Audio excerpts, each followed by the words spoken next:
আসসালামু আলাইকুম গাইস, কেমন আছেন সবাই? রানী আর রাজা হচ্ছে আবার হচ্ছে ডিম দিয়েছে। আহ, তা দ্বিতীয়বারের মতো তৃতীয়বারের মতো আবার ডিম পারলো। আর দেখুন, এই দেখুন আমার যে সিনিয়র হাঁসগুলো, এই যে কী অবস্থা ডাকাডাকি করতেছে। এক পিস হচ্ছে বিক্রি করে দিছে 1,000 টাকা। আর এই বাদ বাকিগুলো আছে, সকালবেলায় চলে আসি। অল বিউটিফুল পিজিয়ন্স লাভার কবুতরকে আমি ভাই বোনেরা, তাহলে দেখুন আজকে আমার হাঁসগুলো চমৎকার সাইজ এবং কালার হচ্ছে আস্তে আস্তে। এদের এখনও যে প্রাপ্ত বয়স, সেই বয়স কিন্তু এখনও হয়নি। এক পিস বিক্রয় বেলায় সবচেয়ে বড় যে পিসটা, আর বাদ বাকি এখানে 4 আর 3 7 পিস আছে। মাশাল্লাহ দেখতে পাচ্ছেন, অনেক সুন্দর। এখন যে মোরগ মুরগি কোনগুলো সেগুলো কিন্তু ইনশাল্লাহ কনফার্ম হয়নি। তারপরে হচ্ছে যে ওদেরকে পর্যাপ্ত পরিমাণে যে খাবার, সে খাবার দিতে পারছেন যে সারা খায় মনে করতাম, কিন্তু আসলে খায় না। ওই দেখেন উড়িয়ে চলে যায় সব, দেখতে পাচ্ছেন কীভাবে উড়িয়ে চলে যায় এরা।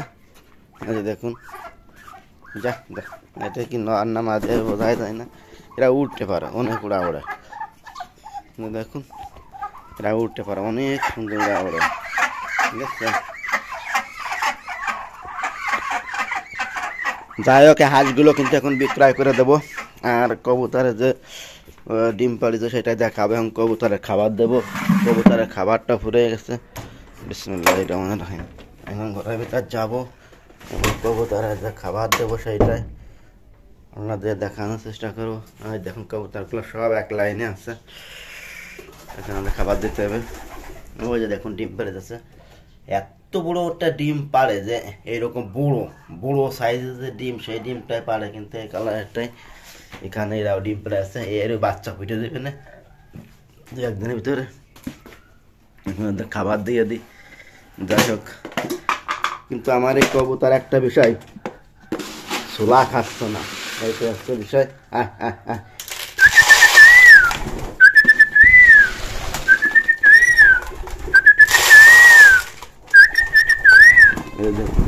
এমন ছোলা খাচ্ছে না, ছোলা খুবই কম খায়।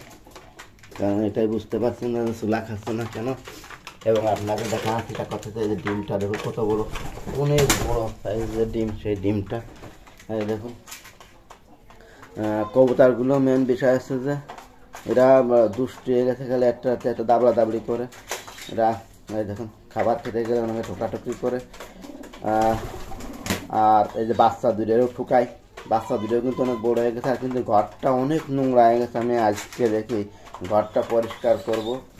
আর এদের শুক্রবারে গোসল করা দিয়েছিলাম, আবার হচ্ছে যে মাসাল্লাহ এদেরকে গোসল করাই দেব।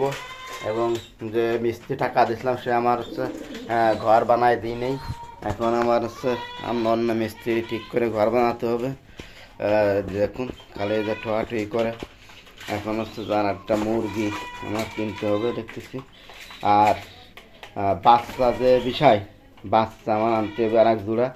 সেটা হচ্ছে যে আপনার গ্রিজেলের বাচ্চা আছে, সেটা আমি দেখে এসে গ্রিজেলের বাচ্চা আনবো ইনশাল্লাহ। দেখুন কবুতরগুলো খাচ্ছে, আর এদের যে ভিটামিন ওষুধ সেগুলোই কিন্তু নিয়ে আসবো। আর দেখুন বাচ্চাগুলো ভালোই খাসিয়ে গেছে, অনেকটাই খাসিয়ে গেছে বাচ্চাগুলো। তাহলে কবুতরগুলো কেমন হয়েছে অবশ্যই কমেন্ট করে জানায়েন প্রিয় ভিউয়ার্স। আর হচ্ছে যে হাঁসগুলো ওই যে বাইরে খাবার খাচ্ছে, দেখতে পাচ্ছেন। এরা শুধু ঠোয়াঠুকি মারামারি করে। এদের স্ট্যান্ডে পারে, স্ট্যান্ডগুলো পরিষ্কার করে কালার করে দেব, রং করে দেব। এবং এদের যে খাবার, সেই খাবারটাও দেব। মাশাল্লাহ আমার কবুতরগুলো অনেক উড়াউড়ি করে এবং অনেক দূরে যায়, দেখতে পাচ্ছেন ভিউয়ার্স।